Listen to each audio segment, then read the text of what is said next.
When a product has been around for a long time, it's inevitable that it will evolve.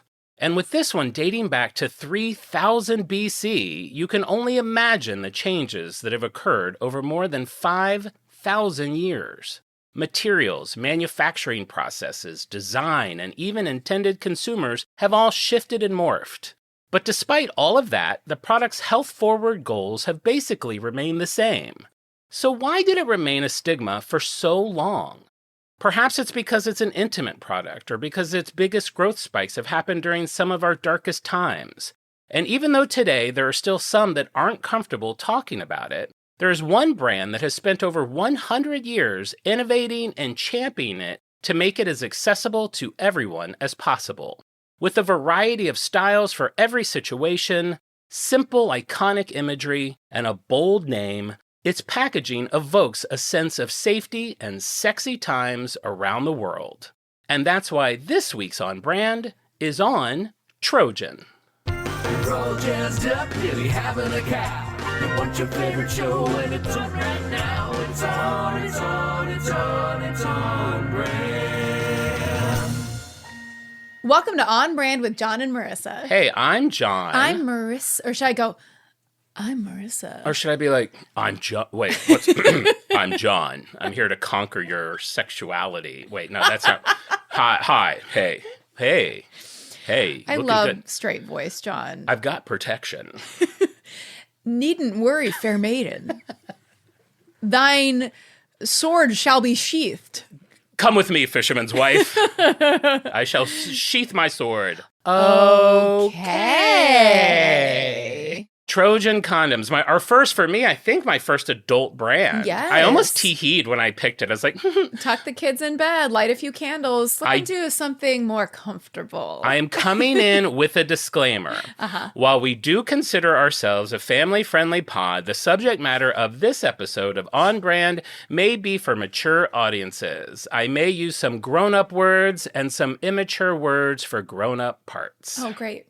Perfect. So if you've got kids, just be warned. I mean, it's about condoms. I'm definitely going to say. Do you think our podcast is typically like played over the loudspeaker at a school bus, like a school bus traveling to school? Like the bus driver is like, new episode of On Brand, and all the kids cheer. And then they see that, they're like, oh, shoot, it's Trojan. They hear the disclaimer and they go, sorry, kids, not this week. And they're like, can we still listen to Patreon? She's like, you know it. See you Tuesday. Wait, they can't listen to one that's pretty clean about condoms.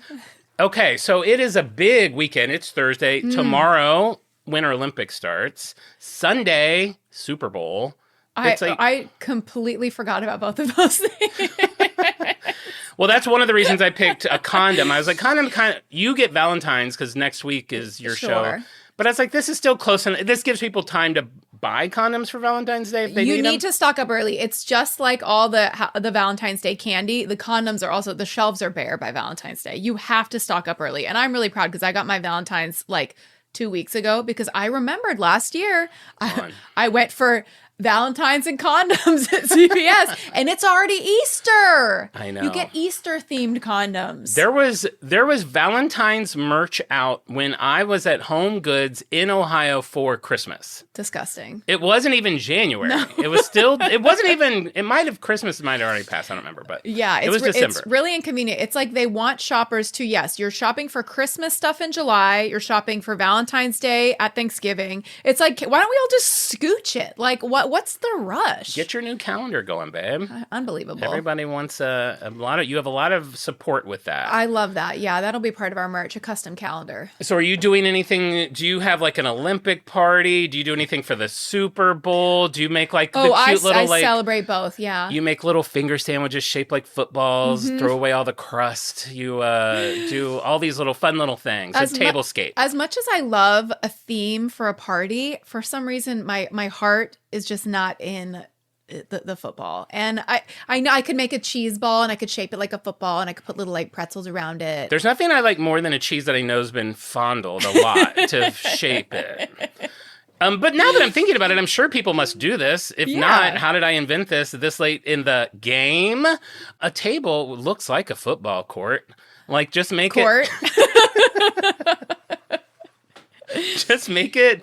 Right. Put fake whatever. Like little fans, like made out of like little potatoes with little toothpicks in them. Yeah, and you eat the fans. The players are made out of Vienna sausages Sure, with I a love little that. like radish football cap. Baseball cap. Whatever the thing is that it needs. I should have worn my jersey. Now I have a jersey whenever we have a jock episode. But yeah, you could make a fun little football field charcuterie board. I'm sure somebody's done that. Yeah. Somebody must have done that. Of course. If not, I feel like now the era of the full countertop of meats and cheeses, I feel like that's kind of gone. gonna go away. Because we're in a different climate. Everything's expensive. You don't buy meat a lot, but like, man, I'll look at steaks. Don't always buy them, but I'll look at them. Prices are like... Just window shopping. Just looking. A ribeye's like $39. Yeah. It's like everything is bananas It's right bananas. And so the idea of just like covering your kitchen island in like salami and Gouda to like... I mean, you're not putting that away afterwards after it's been like fingered by like 25 of your neighbors. That's all going in the trash. Wait, you get fingered at a football party? By 25 of your neighbors. 25 strangers? I didn't know that. Do people still have like the Al Bundy football parties? Like, are all the David's bros coming over? You know, I mean, I hear hooting and hollering like You do? in the streets. Yeah. Oh, okay. I hear her like, oh. Hey! But I've never been to one like that, an Al Bundy style party where I'm like making the Totino's pizza rolls and I bring them out to my hungry boys. I can't keep up. Another batch. No, I've never been in that position. Not a lot of caring about football in this household. But Winter Olympics, by the way, is also a really sexy sport because you remember that was like in the news that all the Olympians all Yeah, I heard that they all. That was part of another reason I was like, I'll do a condom. It's spicy. It was spicy. I think Durex, someone in the Discord suggested you do for the Olympics. I think that was the condom they gave out, but it was from like 2012. Oh, I don't know. sure. I couldn't tell if that was like what is still handed out. I do think Trojan is currently the #1 condom brand in America. Okay. So that's why I picked it. And just because it's like, hello, iconic, big masculine helmet with feathers on it or a brush. I've never looked too closely. Is that brush, does it condom serve a pack. second purpose? You know what it Cleaning looks your like. horse. That I thought maybe, or a boot, or something. Yeah. Getting the dust off of something. Sure. What would be the point of adding a little flourish? It's not like RuPaul's Drag Race. Like everything is it's not just there for panache. I've been watching a lot of RuPaul's Drag. There's one channel that I think that's all they show. Is it Logo? It's Logo. Okay, yeah. Every time I go past it, it's just on. Uh-huh. And I'll put, usually, most of the time when the TV's on in my house, it's just background while I write or work or whatever. Yeah. And all the noises that come from that, some noises from some things like Harry Potter or Star Wars, the noises are very comforting to me. Sure. The pew pew and the wizard spells and all those, it's just like a background. Sure. The Drag Race noises, they sometimes annoy me. Like I have to just put it on mute or it's like... You mean the noises of like the queens stomping down the runway or the noises of the queens like beating their face with a powder puff? All of it. Or the just the cattiness. the talking or the trash. Gossip, getting the tea. Getting sassy, crying. reading for someone for filth. What? Reading someone for filth. That's like being mean to someone. Oh, okay, reading someone for filth. I Yeah. did see the one last night, which I think I had seen like 10 years ago, where they were one by one having dinner with RuPaul, and he just had like a big bowl of jelly beans. They get one jelly bean. And yeah, he had tongs. He would give them when they leave. He'd be like, take a few for later, and give them like 3 jelly beans. I did find that very funny. It's a good show. It's a good show. RuPaul, I mean, raw. What a legend. Va. Yeah. Like, I don't know if you've seen that footage of him when he was like a teenager, like in a convenience store in like New York City. And he's just like, it looks like, you would see it now and be like, oh, that person's probably definitely dead of AIDS or something terrible. And to go on and create this accepted community, like build this whole community is incredibly rich. Built basically this whole franchise. Oh, sure. I mean, I've seen contestants from RuPaul's Drag Race live perform drag, and it is like a career launcher. It's not the easiest field to like monetize, but now like if you're on that show, you're doing pretty well. That's great. Yeah, launching careers. I love that. Yeah. Good for them. You know who's, I feel like, no longer launching careers? Who? American Idol. Oh, that's for damn sure. Like, when was the last time you're like, oh my God, did you see? They're like huge success. It's like you think that we found all the singers. I feel like we've found all the singers. And the first 4 became successful and no one since. My dad had a Ruben Studdard CD. For some reason, my dad had like 4 CDs in his car. And I think there was a time where we would watch American Idol as a family. And he was like, he was like, I'll say it. I like Ruben Studdard. And like for Father's Day or something, I was like, I'm going to get my dad a Ruben Studdard CD. And I remember like listening to it in the car with him. It's like, it might have been the only one sold. I mean, who knows Ruben Studdard? He might be working at a T-Mobile kiosk now. Who knows? I hope he's doing well. I feel like he pops up sometimes on like, Where Are They Now? And him and his bestie, Clay Aiken, who went on to get into politics and then came out of the closet. I think he's singing again. Love a gay mayor. Oh, I love a never-ending story. And a gay mayor.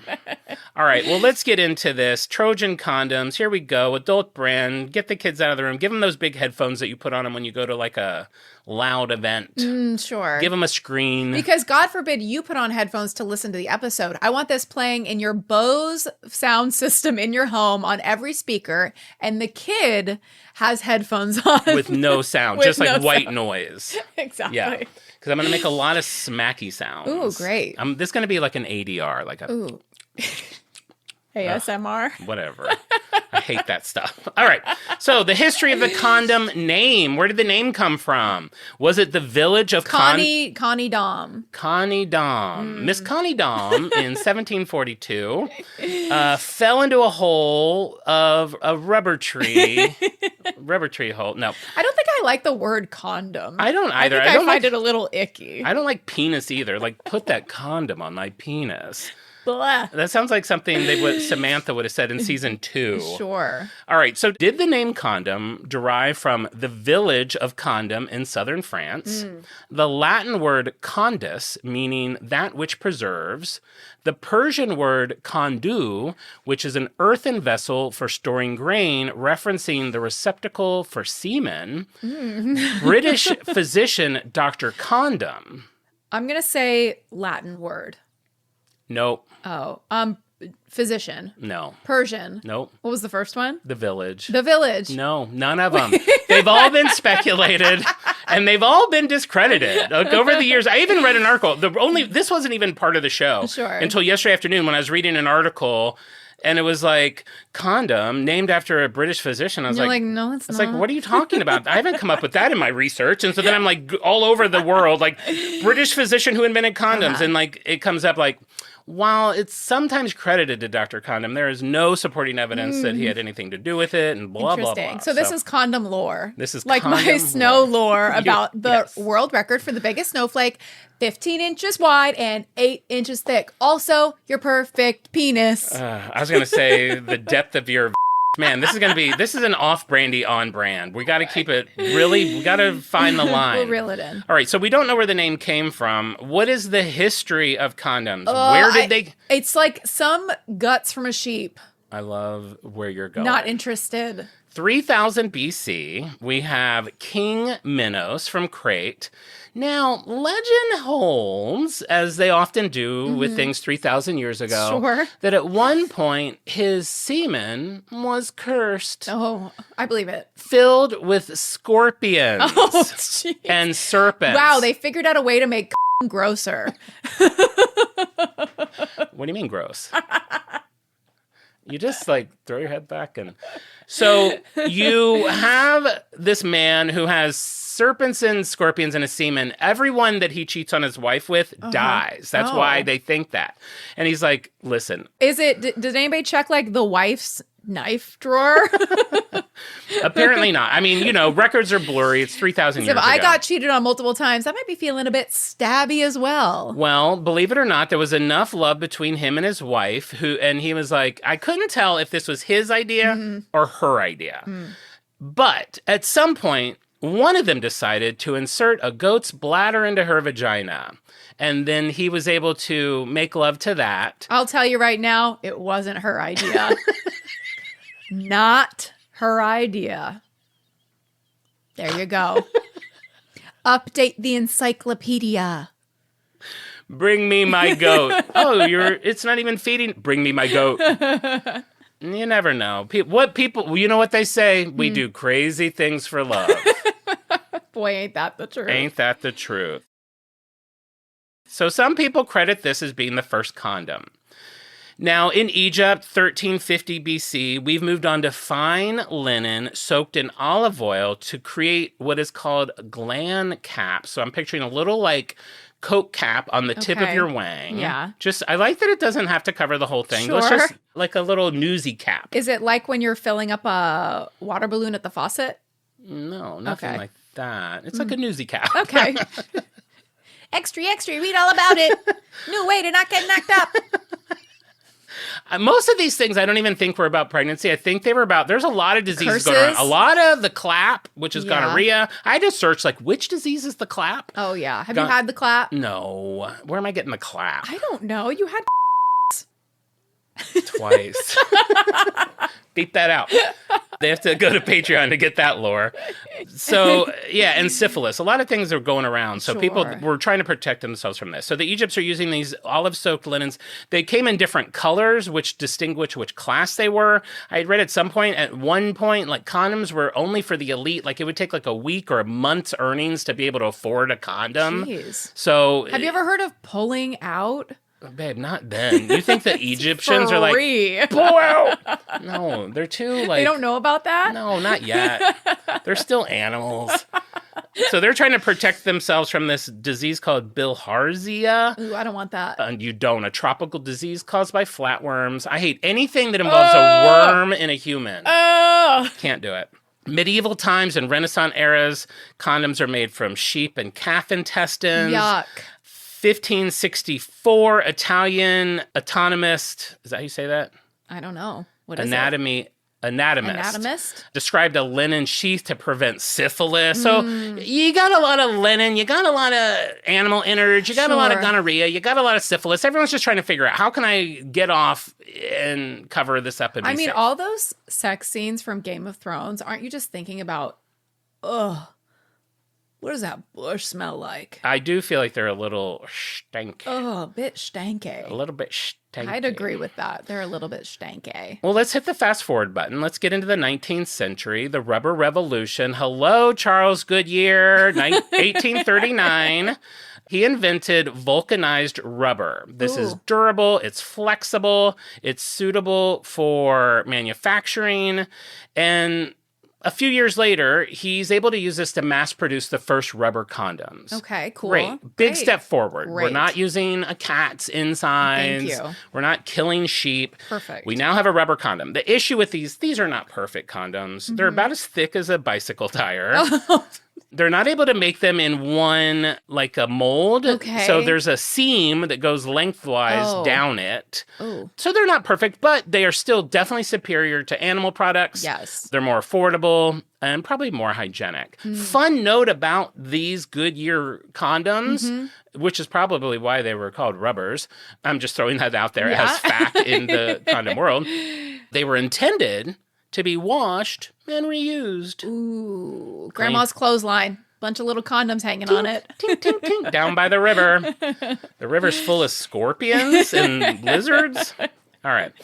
So we've got that going on in the mid 1800s. Then 1872 comes along. And at that time, when you could get condoms through the mail, you could get them in stores. Okay. Until 1873. So only for about less than 20 years you could acquire these things. And then all of a sudden, this guy named Comstock comes along and he creates what is called the Comstock Act in 1872. And basically what this is, it's a federal obscenity law. Oh. And so he makes it so you cannot send through the mail anything that's considered obscene, immoral, no pornography, no Okay. erotic literature, nothing related at all to abortions or ending childbirth. Interesting. Condoms, contraceptives, all considered obscene. So they are no longer allowed to be sent through the mail. All right. So He sounds fun. yeah, sounds like a really fun guy. Not hot, by the way. Not a surprise. Shocking. What? Yeah, can you imagine? Shocking that Comstock is not hot. He's like, if I can't get laid, nobody's getting Nobody's laid. getting laid. You're obscene. So the ironic thing about this is he's doing this probably because in his head it's like, we'll keep things moral and everyone will be clean and safe. It has the opposite effect. It just makes it harder to get condoms and get contraception. Yeah. So you have more unwanted pregnancies and you have more venereal disease, which now we call it STDs, right? Or STIs. Back then, everything's VD, VD, VD. Really? I thought VD was a specific one. VD, I think, is gonorrhea and syphilis. Oh. Like in all all the ads I found for a long time were just VD. Interesting. Okay. Steve will probably know. All right, so he's got all of this going on. And then, just a few years later, this was 1872, 1879, so 7 years later, we have the birth of Margaret Sanger. And I'm just going to tell you right off the bat, she is our newest inductee into the on-brand iconic woman Hall of Fame. Tell me about it. Girl, let's go. She's born September 14th, so she's a Virgo like us, so we already know that she's like top notch. So her mom dies at the age of 50 after being pregnant 18 times. That includes Dear Lord. 7 miscarriages. And Margaret attributed her death to complications from having all the toll of all of these pregnancies, different complications, all the miscarriages. And this tragedy kind of guides her into where she's going to go in life. She becomes a nurse.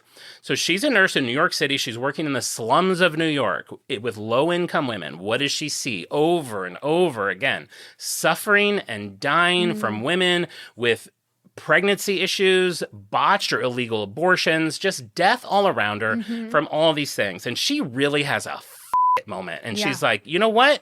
What are we doing? You go, girl. She's like, we have to make contraception, information, and care accessible to everyone. Yes. What are we doing? She becomes a writer. She becomes an activist. She launches a feminist journal called The Woman Rebel. In 1914, she coins a new term, maybe you've heard of it, birth control. She's the first person to use that term. While the Comstock law is still in place, she is arrested 8 times. Defying the law, trying to get her agenda going. Wow. In 1916, she opened 3 things happen. 1, Nathan's famous hot dogs are hitting the scene. Go back and listen to the past episode. So imagine her, Coney Island. 2 hot dogs. And then she opens the first birth control clinic. It's in Brooklyn. The police shutter it in 9 days. Wow. And then she spends 30 days in jail. Wow. Now, I'm going to put a pin in her for a second. That same year, 1916, we meet Merle Leland Youngs. Now, he's a Presbyterian from upstate New York, and he starts a business called Fay & Youngs, and it's a rubber company. Why does he start a rubber company? Because Merle is convinced there is about to be a giant condom boom. Why does he think that? Now, what you need to know at the time, since the Comstock Act, condom industry is seedy. No pun intended. It is dripping with seed. There's no regulation. This is like what we talked about at the turn of the century with food being prepared. There's nails in the condoms. There's rat whiskers. It's sketchy products. Pharmacists don't want to carry it. They don't want to have anything to do with it. People are buying them in the back of bars or in alleys like, I need 2 condoms. I'm going to go a winch. Yeah. There's going to be a lot of beeps in this show. So why on earth would Merle think that there's going to be a condom boom? 3 words. World War I. World War I hits. Now, fun fact about World War I, you go to war, the soldiers, you always hear, they got M&Ms, they get this, they get all the comforts of home. You would kind of assume that they get condoms. I mean, maybe I never really thought about it, but if I did think about it, I would think, sure, they probably get condoms because too. They're having sex with people where they are stationed? Yeah. But soldiers were generally not issued condoms during World War I. Interesting. Why? Because we live in this world where it's sex is bad. Yeah. If we don't give them condoms, they won't have sex. Sure. It's moral concerns. They don't want them to be promiscuous. So what do they give them instead? And I assume this has been talked about on our favorite podcast many times. They are given a Doughboy prophylactic kit.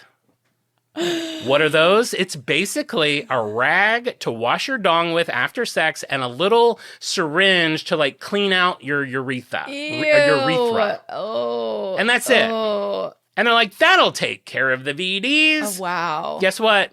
It didn't. Picture Weiger and Mitch on the package.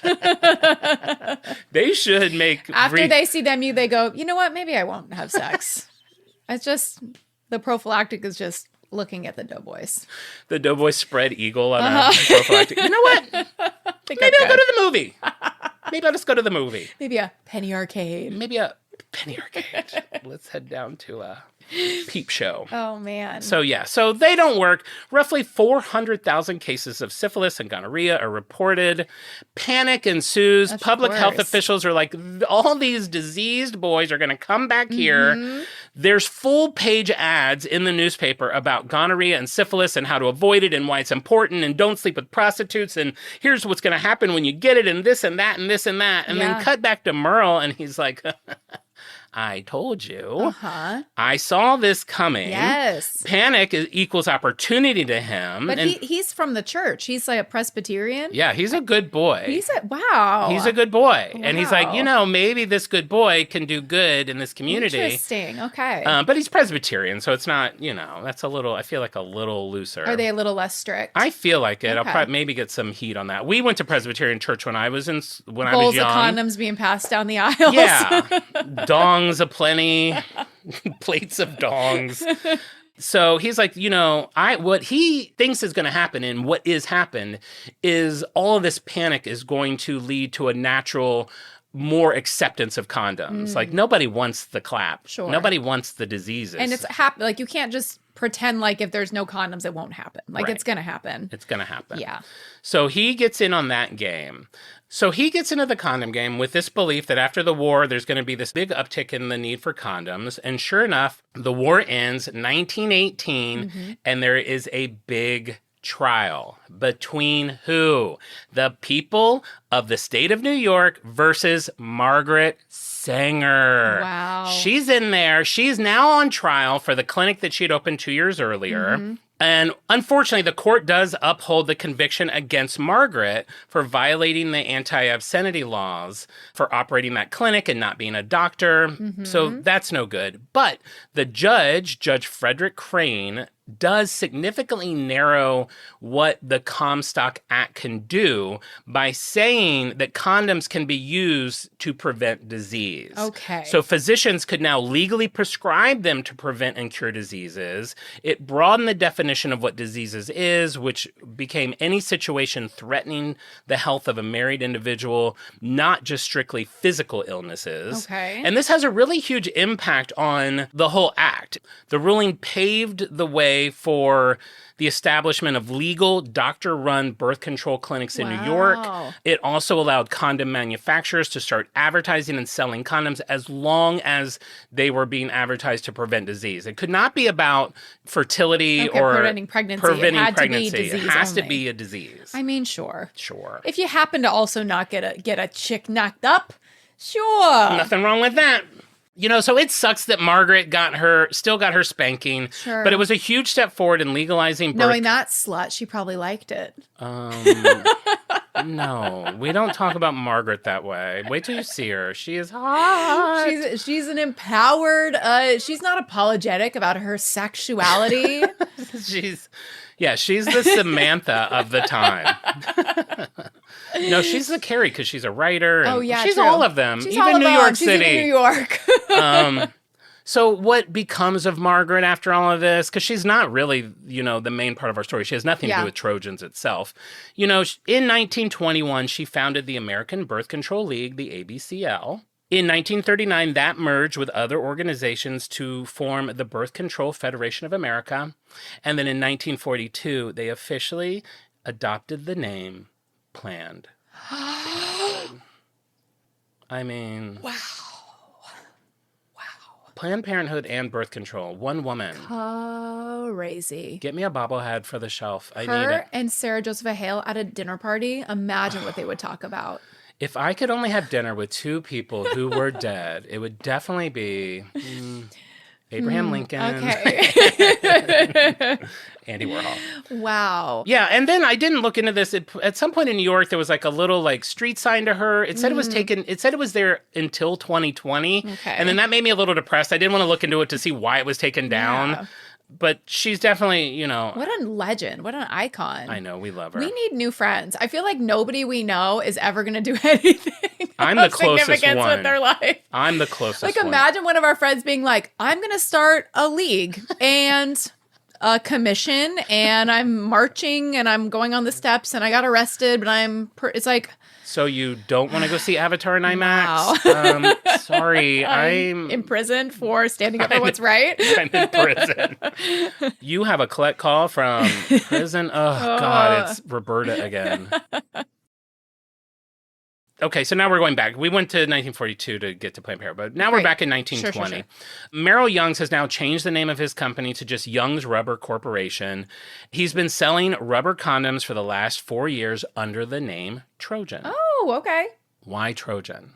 Why does he call it that? It's a bold, strong name. Yes. Merrill believes it evokes the idea of masculinity while subtly pushing the idea of sex as a conquest. The helmet was meant to evoke the impenetrable barrier that the condom provides. I mean, it all kind of makes sense, and it's all stayed pretty much identical for over 100 years. That is really true, yes, Now, okay. do you know the story of the Trojan horse, basically? Yes. And that's actually when saying the word Trojan, in my mind, it's Trojan horse, which is like tricking somebody into letting you in. Right. So there were naysayers at the time that were like, I don't know. You're like kind of putting all your eggs into this thing where, you know, at this point we believe, you know, that probably didn't happen the way that it is. Sure. And the mythology maybe was more popular then than it is today. Now we have other forms of storytelling. Yeah. And there was definitely critics that were like, you know, it's kind of like you're saying that people are sneaky about sex and blah, blah, blah. And Merle's like, no, I don't agree with it. I think it's just a strong masculine name. And the public seemed to side with him because it didn't really have any backlash or concerns about it. Now that this is out, there probably will be an uproar. Of course. Okay, so they have this whole masculine vibe, and the target consumer at that time for condoms was men. So that's who they were directing it toward. So that's who they're trying to play up to.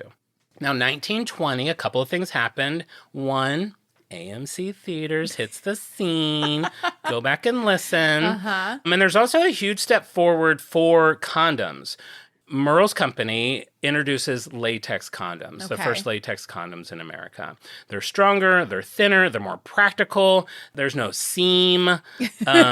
Now seamless on a condom? I mean, probably. Like some of the packaging, the early packaging for Trojan, I don't even think it says condom anywhere on it. Like it's all just like, kind of like you don't know exactly what it is. Speaking a little bit of nuance, a little bit, to not get pulled from the shelves for being too lewd. Yeah, well, not even on the shelves. Back then, like when they finally do end up in stores forever, they are in a drawer with the pharmacist. Wow. Like you have to ask for them, they open it up, give you one. It's not like that's a whole thing we're going to get to. Crazy. But comparing the two, so this is like, it's been 65 years of these rubber condoms. Then latex comes out. And then I was like, God, that's so long. But then I'm like, latex condoms came out in 1920. It's now 2026. So we've been using latex for 106 years. Wow. But the differences between the two, obviously the rubber ones were thicker. Latex were wafer thin. There was one advertisement, which I thought was so cool. Everyone always says wafer thin. In my experience, wafers aren't that thin. Well, if you don't think that's thin, I saw advertisements that described them thin as a shadow. And I was like, That's good. That's good. That's what I want on my wang. That's good. A shadow. A wafer. Like, think of like a wafer cookie. A wafer is like 30 shadows thick. It's 30 shadows. How many shadows are these? I want ultra thin. One shadow. As far as durability, rubber is prone to crumbling after a 3-month shelf life. Ooh. Latex made that shelf life extend to 5 years. No, babe, I still think it's good. It's crumbled. No. We'll just kind of mush the pieces back together with a little water. Just need a little spit. Spit on it. Too much. Too much. Latex brought the shelf life to 5 years. Again, seamless now instead of seamed. Sure. No longer washing and reusing. They're single use, and they're less expensive to make. Hey, but the penny pincher still might. Grandma by the river with the clothesline. She's pinching pennies. Use this same condom since you were born. There's a hole in it. All right, so 1920. So to stand out from the other brands and anyone that's still buying like cheaper condoms on the streets or in bars, Trojan becomes very big on the fact that they test their condoms. It's on all the packaging. They test for safety, and they're sold exclusively in drugstores. They really want to set themselves apart of like, we are the crown royale. This is a legit product that's held to some contraception. standard. Yeah. So 1927, they begin advertising condoms through small ads placed only in trade magazines for pharmacists, insisting that their condoms were intended solely for the prevention of disease as law required, even though consumers, of course, once they had them, they can use them for whatever they want. Maybe they don't want to get pregnant. Why wouldn't they want to get pregnant in 1929? Sure. I mean, it seems like a great time to grow your family. The Great Depression. We have the Great Depression, which I kind of hadn't thought about this, but now that we've gone through COVID, I'm seeing some of the similarities. So during the Great Depression, condoms are a very affordable way of having birth control. It is a lot cheaper to buy a condom than it is to have a child. And it's a lot cheaper to have sex than it is to go to the movies. Right. Nesting was another thing that was happening during the Great Depression. There you go. I love that we give it a cute name like then, like now, but like back then it was like just like sad people at home, like in a dusty home. We're like, oh, they nested. Their power's been shut off because they can't afford to pay the bill. Yeah. We're like, they nested. They got their blankie. They watched RuPaul. But during recessions, people tend to stay at home, increasing sexual activity. And then just the reliability and trust of marketing through pharmacies and testing, like I said before. So those three reasons are why Trojan really started to thrive in popularity. The testing that they did was expensive. So they were a more expensive brand, but they still did very well because people just trusted them. Was it just like a line of perverts out the door, like waiting to be condom testers? Yeah. And it was really expensive because they paid them a lot of money. They paid them a lot of money. They would have done it for free. They just stick their tongues in them? Ew. I don't know how you test. I actually do know how you test They're condoms. a different kind of pervert than I thought they were. I watched a whole testing video. What do you film with WADA? Film with WADA. Test for holes. What are you testing for? How do you test them? Babe, you're going down a thing. We'll get to water. Water actually becomes an important thing. They weren't testing with water at the time, but we're going to get there. Oh, okay. So by the mid-30s, with Trojan and the other condom companies, they're making about 1.5 million condoms a day. Wow, that's a lot of loads. Lot of loads.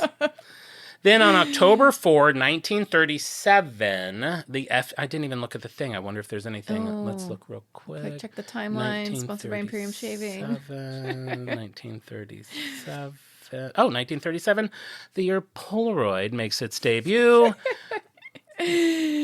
Now I got to get back to my notes. The FDA classified condoms as a drug. Oh. And this is good because now drugs are regulated. Yes. So they have tests that they have to do. There's all these procedures. You're getting rid of like the street condoms and the bar condoms. Sure. Everyone has to follow these guidelines now. So it's a good thing. They said when they did that, like studies showed that 75% of the condoms that were being sold at the time were not safe. Oh. And now they're going to have to be. Oh. Yeah, save money elsewhere. I mean, if you're shopping for condoms, you're like, this one being sold by a guy at a folding table outside the bar is 2 cents cheaper than the one from the pharmacy. You know what? I'm going to save the 2 cents. I have that in one of my very last points. It's like, we'll buy generic for a lot of things. Sure. I may buy generic corn. I may buy generic shoelaces, not batteries, and definitely not condoms. No, you need that trusted No brand. one's buying CVS branded condoms. Great value. Great value. All right. So now we're up to World War II. What has World War II taught us in 3 years of doing this show? Well, let's say people are rationing. Rationing. The rubber is needed for other things like tank tires and helmet straps. I love it. Except, no, because of everything that happened in World War I, they're like, it, we're sending condoms to the troops. Wow, they're like, the tanks shall have no tires, and the soldiers will have condoms. Tireless tanks, happy soldiers. So condom usage explodes during World War II. It's considered... Why does war make people horny? I would not be horny if I was like in a foxhole all day. I think that too. I think just I'm at a less horny age of my life also for some reason. But I'm like... They're rationed. So it becomes patriotic to use a condom. Standard issue, 6 condoms per man per month. What? That means that's like sex once a week, twice 1 week. Or 2 And weeks. they don't know people there. They have to meet people Yeah. wherever they are. These are all with strangies. That's why they were worried about the disease. Wow. There's a bunch of different posters and slogans. One of the slogans is, don't forget, put it on before you put it in. Oh. Up to 50 million condoms distributed to the U.S. troops a month. It is just condom palooza. Wow. Fun fact, during World War II, condoms were not only used on wieners. What? They were also used to cover rifle barrels to prevent them from being damaged by salt water when the soldiers had to swim to shore. Wow. Okay. Multi-purpose. So we'll cover a little There you dink, go. dink, dink, dink. Perfect. Perfect. They become a little less taboo. They're seen more as a responsible medical tool for public health, and they start to solidify their role in consumer markets. Okay. And that drastically increases through the 40s. In the 1940s, Trojan is able to lower their prices by changing the way they test leaks, now using a water system that they have developed. Okay. And that really helps them gain dominance in the second half of the 20th century. 1958, Merrill passes away. His obituary does not mention condoms or Trojan at all. Why? I always find that so interesting. Weird. The family was quite prudish. I don't know. It mentioned his rubber companies. It said that he had passed away in his summer home, so he's probably very wealthy. Yeah. That he's a yacht. What's that? A yacht? A what? yachtman. Yachtman. A yachtman. He had a yacht. A man with yacht. A man with yacht. A man with yacht. And a cattle breeder. Yacht so, he has. Yacht he has. So it seems like he was living his best life. Okay, great. All right, so 60s, The cow that condoms bought. The house that Rubber built. I said cow. Oh, I think you said condoms. The house that The condoms. cow that condoms bought. Did you say he had a cow? He was a cattle breeder. Okay. The cows that condoms bought. I didn't even think about that. How ironic for a man who built his life around making a product where people can't get pregnant, starts Oh. breeding cows. I think they're connected. I think they're definitely Do you think he connected. took all the condoms that didn't pass the leak test and gave them to the cows? I mean, am I crazy, or does a condom and a cow udder bear similarities? Maybe that was some inspiration. There's some similarities Sure. there. All right, 1969, Trojan manages to get a small little ad in a mainstream magazine. I found it. It's 5x5. It's basically just like, ask your doctor about VD. VD is bad. And in very tiny letters at the bottom, it says Trojan prophylactics, like that Wow. big. Doesn't even say condom in the ad anywhere. And then we get into the 70s. 70s, it's like sexual revolution. We've got Woodstock. We've got hippy dippies. We talk about Free love, hair. Talk about stank sex. For sure. Hippie little communies. Woodstock, Woodstock. schwanz, no shave Would patch. suck, more like it. Right? Okay. I also call the 70s the era of public penetration. Wha- For like what? condom advertising. They really penetrate into the public consciousness. Key parties. Key parties, of course. 1970, there were 6 publications that accepted condom ads. Wow. Brides Magazine, Modern Bride, Playboy, Ebony, and a couple of I was going to say probably Playboy, but Bride magazine? 2 different bride magazines. Wow.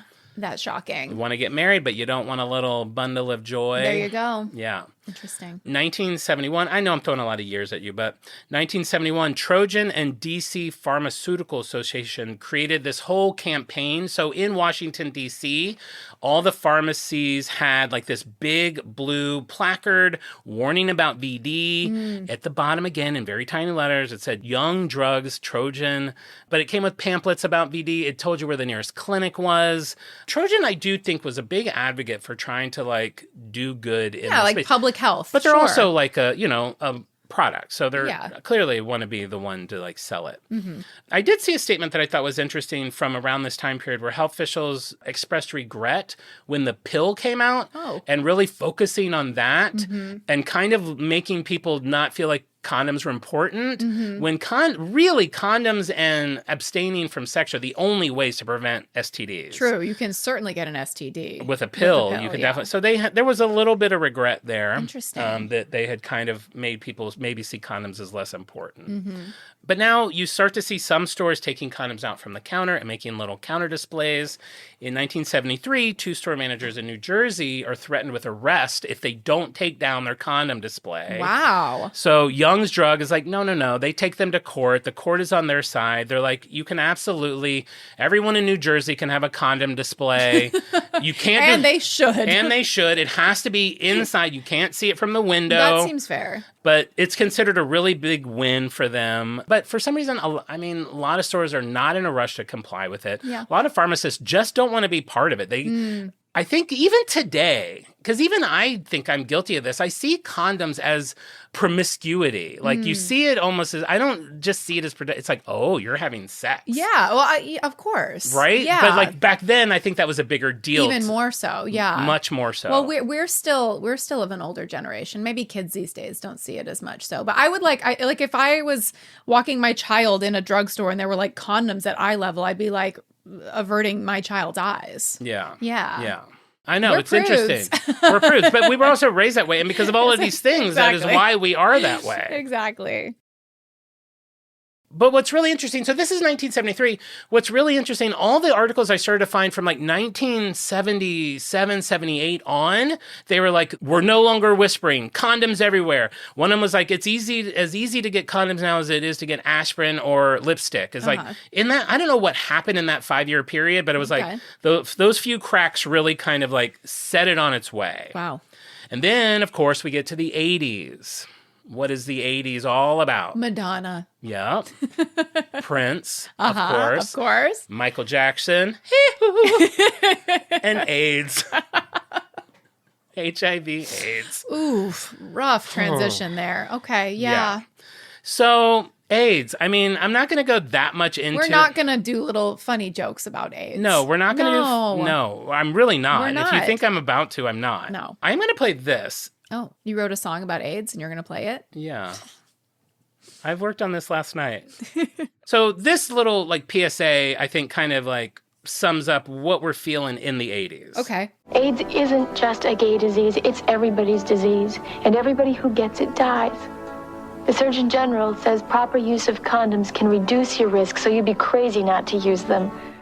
So we have like all of these like PSAs, we have pop stars coming out. It is just like full onslaught of like, you guys, what are we doing? AIDS, I mean, I know everyone knows, but some of the younger people, AIDS was a death sentence in the 80s. Like it killed you almost regardless for the first like half a decade that it was in existence. Sure. So people became terrified. Like AIDS ruined my sexual awakening even later than that because it was just so ingrained in me. Like you have sex, you get AIDS, you die, especially being a gay man. Yes. Like it made it a very unenjoyable journey to navigate into the sexual world. That like another, I mean, as if like dating and like figuring out your sexuality is enough. Now you have this like... Yeah. It's like, it made you feel bad about everything that you did, like worried about every drop of fluid that you see. Not only like is your life is at risk. It's not even just like, oh, how am I feeling? Like, am I going to tell my family about who I really am? It's like, you could also die. Right. Yeah. And like living that, like being scared, like if I do get it, the reaction will not be loving. It'll be like, see? You should have known better. See? See? It's bad. Wow. So, and that's why I love that PSA, she's like, it's not a gay thing. It's like, everyone just take care of David yourself. always tells this story that he went to go get an AIDS test and the lady there was like, are you gay? And he was like, no. And she would like laugh and she was like, honey, you don't have AIDS. Yeah. It's like, what are we doing? So he has that experience. I go to the doctor in 2016. And I had not been sexual in a while, in a long while. And the doctor was like, I was there for like an infection in my leg. And he's like, have you been tested for HIV? I was like, well, no, but I'm not sexually active. He's like, I think he asked if I was gay. I was like, yeah. He's like, we're going to test you for HIV. I can't believe that. I'm like, what is happening? I mean, either test everybody or just test everybody who's been sexually active recently. Yeah. Yes. It You was can't very, just like, yeah. You were profiled. I was profiled. You should have put on your straight voice. Sir, this is about my leg. That's my straight voice. Just look at my leg, doctor. That's so not straight. It's just a different gay guy. I know. I'm all over the place. I'm all verklempt. All right. So as AIDS awareness grows, there becomes this greater desire for a physical barrier between sex. Yes. That physical barrier is going to be condoms. It revolutionized the whole condom industry. Yeah. Sales skyrocket. U.S. sales rise from 240 million in 86 to almost 300 million in 2 years. They're prominently displayed on shelves. It's not just drugstores anymore. It's in grocery stores. It's in convenience stores. There's more varieties. Condoms are kind of a more fun thing to get. Ribbed for her pleasure. Ribbed for her. You have strawberry flavored. Wacky condoms at like novelty shops. Even like nonprofit and government organizations are giving out condoms, like finding programs to give them out to people. An interesting turn of events was women start to be targeted as consumers. And what I kind of deemed from this was like, it was almost like these companies were kind of playing on the women's fear because it's like everyone's so scared of getting herpes or AIDS or anything that's going around. They're like, you know what? You can't trust him to get the condom. Yeah. Like you protect yourself, honey. And there's even an ad I saw where the woman, it's like, I never in my life thought I'd be buying one of these. And it's like, wow. So they're kind because he might have been keeping that condom in his wallet. And you're not supposed to do that. Such a big joke of the 80s. It's almost like traffic in LA and like old condom in wallet. Exactly. Is this still good? There's like a ring on the leather wallet from the condom that's been in there for 10 years. So we have all of that going on. And then 1988, a really cool thing actually happened. Spin Magazine collabed with Trojan to give out a condom in the magazine. The first time anything... That's fun. Like it used to just be like, how much did we love getting the little cologne samples in the magazine? Back in the day, you like do the thing. Yes. Now you open up, you're like, what's this lump in my magazine? It's a condom. The mail carrier's bag is like twice as heavy because every issue of Spin Magazine is filled with condoms. All the condoms are gone, but the mail carrier is very satisfied. Trojan donated all the condoms for free. Spin Magazine donated the space for free. Awesome. Very good thing. Of course, someone's going to find a problem with it. Sure. This is the time where they would ban Madonna videos from MTV because they were too risque. Sure. So there were definitely people that there were stores that pulled the magazine and wouldn't sell it. There was like, but all in all, very cool and good thing. It got to people who needed it. Yeah. Who knows how many STDs it prevented? Yeah. Or unplanned pregnancies. Exactly. Okay. So it's just kind of this steamroll. 91, Fox Television becomes the first TV network to broadcast a condom commercial. Wow. I was thinking last night, like, I don't ever see condom commercials. I don't think I ever have. Not I can't even think of one. Well, I know there's even now, I think, restrictions, like they show them like after 11 o'clock at night, so maybe we're asleep. Maybe. But is there like one iconic one? I like can't think of it. No, and I don't even see them like in social media and stuff. No. But by 2001, 6 major networks are showing them: Fox, CBS, and NBC. Cable channels start showing them: MTV, Comedy Central, BT, CNN. Local broadcast affiliates start showing them, even if the main broadcaster that they're affiliated with doesn't show them. It's just going everywhere.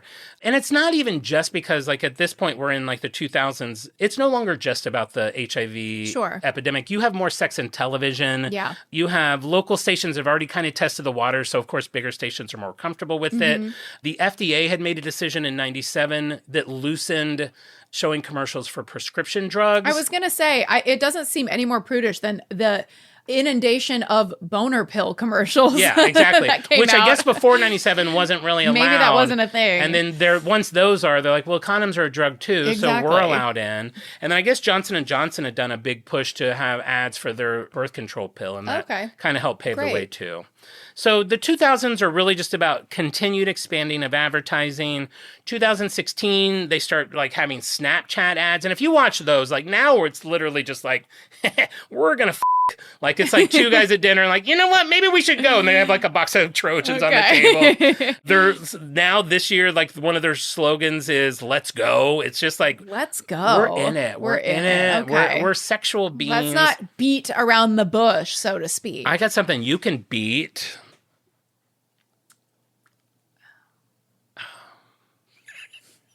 I think we're good to move on. Now, Gen Z, condom aversion. Interesting. They now live in a world where they have PrEP, which is an HIV preventative drug. So they feel like condoms are less important. They think there's better birth control. So if you're using it for birth control, they think there's better ways to go about it than that. True. There's a fading fear of STIs. VD, I think, became STD, which is now STI. STI. STD is gone the way of the dodo? Transmitted infections? Okay, interesting. And there's just inconsistent sex education. And shifting sexual norms for this class of people. Interesting. So it's just not high on their priority list. They're also like not having sex, apparently. Apparently not having sex, and they're influenced by porn and social media Sure. and whatever they're saying. They're cranking off in a basement. They're with their avatars in the metaverse. Yeah, so they're kind of the opposite. Yeah, exactly. Yeah. They're like, yeah, they're getting virtual BJs. Wow. Okay. Hey. Wait, did we even okay on a condom episode? Oh my God. Did we not? I'll put this in at the beginning. Okay. And you can also leave it here, but also put it in the beginning. Put it in both. Thank you. The exact same one. Yep. All right. So now we're at 2025, an average of 60.89 billion condoms bought annually worldwide. In the U.S., the condom market is valued at 14.77 billion. Wow. I don't know why they picked this number, but by 2033, it's expected to be 27.55 billion. It's one of those industries that has defied all the things that most brands have had to deal with, like the Great Depression, the war, and thrived during those times. And I think increased every year or every decade because every decade has had some sort of sexual something or disease or something that has had to navigate. Sure. And you have this brand, which I got to say, just to talk about Trojan in general. Today, they're widely recognized as the #1 condom brand in the USA. Go to their website. Their website is pretty fun. It's like designed really well. Okay. There is so much more information in there. Should we get the Trojan website designer to make onbrand.com? Maybe. Because it's fun. It's bright. I mean, obviously, you're going to find like the condoms they sell, but they sell toys, which I didn't know, lube. They have a ton of education. Currently, the current lineup of condoms. Let's go through this. And Okay. I'm just going to plow through a lot of stuff here for a couple of minutes. Emphasis on plow. Emphasis on, I'm going to plow this through. Condoms, what do you need? Do you want original, ribbed, ultra ribbed, studded, raw, bearskin, natural lamb, ultra thin, charged, fire and ice, pleasure pack, her pleasure, ecstasy, ecstasy heat, extended pleasure, and of course, magnum. All can also be picked almost with spermicide or non-lubricated. Don't know which one to get? There's a quiz in there to tell you. Oh, wow. Take the quiz. It'll help you figure that out. They have tabs for health and wellness. Why does sex hurt? They'll tell you all about STDs, what they mean, how to avoid them, sexual tips, positions, understanding your orgasm, sexting basics, how to create a dating profile, foreplay, how to have sex for the first time, how to lose your virginity. I mean, they will show you how to have a good missionary sex, doggy style, outside sex, what to do with a curved wiener. And then for Valentine's Day, they have a list. There's 100. I'm only going to go through about 10 sexual goal bucket checklist for places to have sex. Elevator, truck, kitchen counter, at your parents, at your grandparents, a limousine, boat, train, rope bondage, ball gag, find the G-spot, find the P-spot. I don't know what that is. Shave your pubes, anal beads, penis, sleeve, focus on the clitoris and only the clitoris, naked yoga together, striptease, have sex fully clothed. That's what I would pick. Or a three-way. And that's the tip of the iceberg of the information they have on here. These folks are staying up later than I am. They are not in bed by 10. Wow. Grandma, it's been a long time since we visited you. Have you met my new boyfriend? We just want to stay for we can't spend the night. Maybe we'll just come from midnight to 2 a.m. She's going to hear us. Trust me. She can't hear anything. Her hearing aids are on the nightstand. You're like, oh, your hair looks so pretty. Turn down grandma's hearing aids. Turn down. Thank you for doing the audio to my visuals. Wow. No, I was talking to my friend Melissa Baker yesterday, and she was like, hey, I have a question. You're doing Trojan, and I know they have magnums. We all love a magnum, What's right? the story with that? She's like, do they make teeny weenies? And I was like, that's a good question. I don't Yeah, know. So I that's looked fine. it up. While Trojan sticks to average and larger size penises, Okay. there are several other brands that do. And why I thought it was interesting was they have adopted the word snug to correlate with a smaller wang. I was wondering, what term can you use? Because we have magnum, which implies large. You don't want to say micro. You don't want to say mini. Teeny weeny is Short what I had stuff. put in my You don't want notes. to say teeny weeny. It's snug. So my one sells the super snug and the extra snug. Lifestyle Okay. sells Snugger Fit and Union Snug condoms. So if you see snug and and you have a teeny weeny. have a teeny weeny, know that that's for you. That's good to translate that for the folks.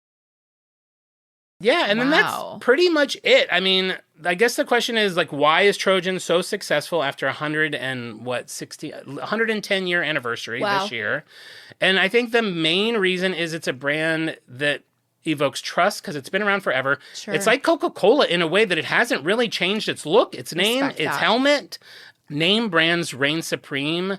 Oh, sorry. This is what I was going to talk. I had already mentioned about buying generic. It's like, yeah. because this is not something that you would buy a generic version of. Absolutely. You're going to grab a When I got some for our little picture before I came here, and like I went to a very small little local pharmacy, and the condom wall was literally like 3 kinds of Trojans. Oh my there was gosh, like how funny. nothing There's not even else another there. option. Not even another Wow. option. So, yeah, I think the longevity and trust and everything. So that's Trojan condoms. Wow, interesting. That's all we What a got on ride. it. I'm curious to see because they're projecting that the business is just going to grow, but the way that I'm seeing it is sex is down. Young people are not meeting and mixing and mingling in the same way. They don't drink, they don't party. Teen pregnancy is way down, and not because like they're using condoms, but because they're just not fooling around like they used to. As we move into this cyber landscape, where we fully merge with our online avatar and have all of our socializing communication in cyber world, I wonder, will condoms exist to the degree that they are now in 100 years? I don't know. I mean, wonder. they've only grown over the last 100 years. So, and we're just getting more disgusting as a race. So I True. feel like there are plenty more diseases we have yet to see. But you know what kind of disease it's going to be? Malware. Malware. It's going to be a virus on your hard drive. We need an eye condom. You need eye condom. You know what's funny? I bought the condoms at that little place, and Yeah. I was like, she's like, which one do you want? So I picked I thought for the photograph, the pleasure pack would probably be best. that's good, yeah. I was like, that's good. I was like, how much is that? She's like, $10.09. I was like, how many are in there? She's like, 3. And I was like, oh my God. Wow, $3 lay? And then I laughed. Wow. I was like, I was going to buy 2, but I didn't know that they were so expensive. She's like, I'll tell you what, I'll give you the magnums for half price. So then I was just like, okay. Did you tell her it was for a podcast? I was like, well, yeah. I was like, Okay. I was going to buy 2 because I'm only using them for visuals. Uh-huh. And she's like, well, then I'll give you this one for half price. So I didn't even know you could do that in like a store, like a normal just store. override the. Yeah. Well, was her boss around? I think she might have been she probably Okay. just so happy someone's. Did she say tag our pharmacy in the episode post so people know where they can where they have 3 options in condoms? Definitely. Oh, good. I can use these until 2028. Okay, you have Wait, 2 years. I think they have 5-year expiration from when they're made. That means she's had these for 3 years. There you go. Sex is Oh. down, baby. Okay, the magnums are good till 29. All right, Okay, well, there you go. Now yeah. that you know everything, I know you're married. I'm assuming that. I honestly don't think I've ever bought a condom. Wait, aren't you notoriously known on Doughboys for getting dumped in? Isn't that your whole identity? Yes. Okay, Yes. so I have to assume. I don't really know my way around Yeah. a Connie, as I call them. Yeah. And I don't think I've ever bought them. I'm sorry, you call them a Connie? I call them Connies. Did you bring a Connie? Connie, my aunt? No. When I moved into like my first apartment when I was like 18, moved out of the house, moved to the big city, Hollywood. My mom, it was like my childhood like desk that like came with me. My mom like hid condoms like all over like all of my furniture, like in my nightstand, in my desk. She just hid condoms everywhere. Oh my gosh. So I don't think I've ever. I didn't have sex until I think I lost my virginity when I was like 17. And when I got my first boyfriend, my mom we never had any sex ed conversation. There was never like a birds and the bees. There was never any of that. Just surprising because my mom is such a hippie party girl, but wet t-shirt contest winner, but it didn't trickle down into any effective parenting. Yeah. When I had my first boyfriend, there was a bag on the counter of the kitchen, and I looked inside and there was a douche in it, and she was like, "You have a boyfriend now. I don't know. You need to be like fresh from it." I was like, "Mom, oh my God. Like, why are you thinking about like my vagina, first of all? Second of all, like these nobody uses these. These are not like good for you to use like summer's eve. Nobody does that. Like that's like so 70s. I was so mortified. And like we never talked about anything. So it was just be her like sneaking condoms around my home. But I don't think I've ever bought one. And now David has a vasectomy. So the condoms are not even in the picture at all. My parents never would have done that. I don't think my parents talked to me about sex.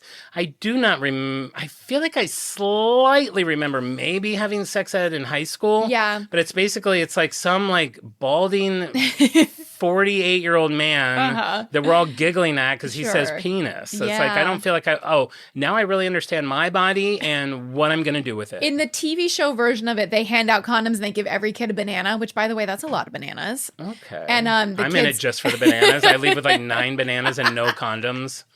You think you're going to make banana bread, but you never do. One day I'm driving down the street. I'm like, what's that smell? I open my trunk. There's like 44 rotten bananas. Oh, yeah, my sex ed class I took. I'm a kid in this reality. Jerking off to Mr. Fraser. I don't think that's like still what happens, but yeah, they're definitely not a lot of education. So nobody taught you about like condoms. Not that I or remember. anything. I was a vampire. The last thing I wanted to hear, there was the only sucking I cared about was on someone's neck. I did not care about it. Yeah, so I felt very uninformed. Yeah, same. I respect the legacy of the brand, and if I were to buy condoms, I would absolutely go with Trojan. But, you know, David's been snipped, which, by the way, as a PSA to anybody who's getting that procedure, it's not terrible. But I will say, this was David's takeaway. Shave all of your pubes. Interesting. Because to get over the pubes, they tape the end of your penis to your belly. And then they have to rip this like really strong medical tape off of your weenie. We don't need all this. This is really important. This actually might be, if there's one takeaway from this, if you have a vasectomy in your future, shave it all. Then they can put the tape anywhere. There you go. Yeah. Or maybe wear a belt that you can stick your weenie under. Absolutely. There you go. So I guess it's a light on. A light on. Yeah, I don't have any personal experience, but if I were to, yes, it would be Trojan. Yeah, I mean, I'll just say it's on brand for me. Not light, not hard. When I thought of doing a condom brand, it was the first one I thought of. So yeah, there must it's be the something most there. iconic one. It's the most iconic one. I appreciate that they're trying to educate, expand. I'm so fascinated. Even if you look at like in the 20s, there's always been like ultra thin, like a few varieties. I mean, now there's like way more than they used to be, but I like that they're always trying to like find something. Oh, I did have one Hazinga I forgot. 2024, there was a lawsuit brought against them that a few of their condoms have forever chemicals in them, which may not be good for your dong. That's true. Yeah. Or inside a vagina that's getting like. Yeah. So I didn't see, it did not appear that had been resolved. We like to keep those away from any mucous membranes. Yeah. Or tender blood vessels. Exactly. So maybe a Hazinga there, but I didn't see what the outcome was. But yeah, on brand for me. Interesting. There you go. We have an adult brand in our catalog now. Wow. Trojan condoms. Super Everyone, fun. I hope you have a fantastic Valentine's Day. If you are going to have sex, use these. Even if you're married, just use them. Buy Spice them. it up. Pretend you're a teen. We need to do an affiliate channel because everyone's going to be buying Trojan condoms tonight. Sales will spike. All right, freaks, before we go, let's figure out who our freaks of the week are for this lovely episode.